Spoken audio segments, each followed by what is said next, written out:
Welcome. In this video I'm gonna show you how you can display ping in League of Legends. Okay, so to do this, first of all you have to open the menu when you are in the game, so tap escape, and then you have to go for the hotkeys and then scroll down a little bit until you find the hotkeys right here. We have to go for the display with the left mouse button, and right here you can find this option, toggle FPS display.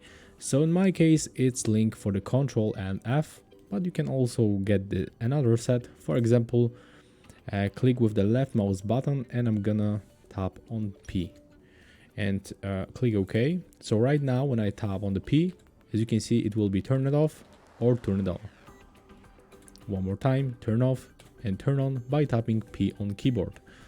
So that's how you can do this. That's how you can turn it on. That's how you can display ping in League of Legends. So thank you guys for watching. Remember to leave a like, comment and subscribe to our channel.